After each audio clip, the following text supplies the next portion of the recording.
Hey everyone, I hope you guys are enjoying Dragon Quest 1 and 2 HD2D Remake. Today I wanted to show you how to get Erdrick's sword in Dragon Quest 2 HD2D. Now the first thing you gotta do is go and speak to the Dragonlord's great-grandson in the Dragonlord's castle. As soon as you can get access to that, head on over there and you'll get the kind of rusted out, aged version of Erdrick's sword. Now when it comes to the restoration process of the sword, I started this once I had to get the fairy flute in the main story, but you won't be able to finish it until you've gotten the ultimate key, which is very late in the game in Dragon Quest 2 HD2D Remake. But for the next step, you can go to Call and talk to the swordsmith upstairs in the weapon shop and speak to him, and he'll tell you about how his forebears were the ones that helped repair Erdrick's sword originally, and that if he had some Orichalcum, he'll be able to fix your rusted sword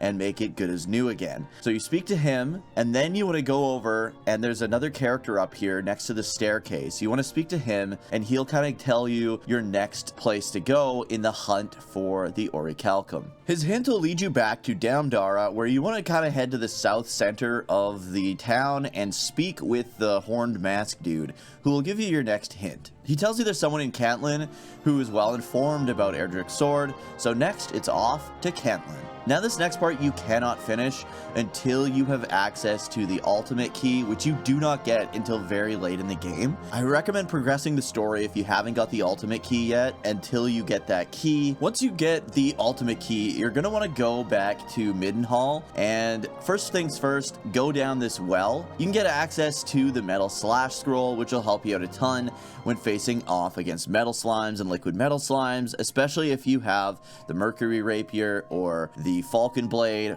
for the Prince of Canic. With metal slash, he can slash twice if he's got that equipped, and metal slash guarantees damage on metal slime types.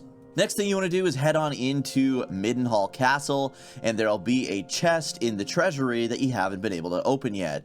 So go in there and grab yourself the Mark of Erdrick. With the Mark of Erdrick, we can now get Erdrick's Helm. So head on over to the Sanctum and speak to the sage here, and now that you have proof that you're a descendant of Erdrick, he'll give you access to Erdrick's Helm. So now that you have Erdrick's Helm, take that ultimate key, head back to Cantlin, go into that previously locked ultimate key door and speak to the scholar here who knows all about Erdrick's sword. When you speak to him, he tells you that he has heard rumors of Orichalcum. He mentions the fearsome Robin Hood, who of course we know to be Robin Hood from the past, and tells you that somebody that knows all about Robin Hood might be able to tell you more about the Orichalcum. So we head off to Tantegel Castle, to the prison there, which is upstairs from the church. So again, using your ultimate key, head inside and speak to the prisoner.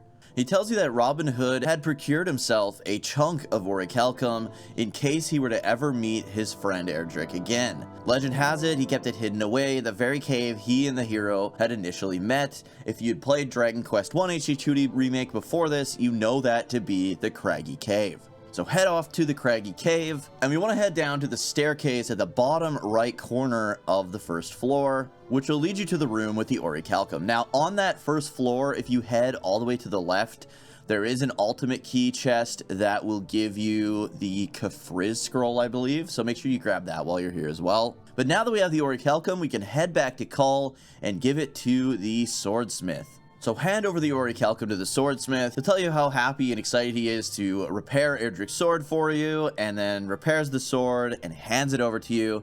Now, once you have Erdrick's sword, if you've got the armor, which you get from the former Green Dragon's lair in Craggy Cave, and the shield from the magic chest in Canic's castle, now you'll have the full Erdrick's gear.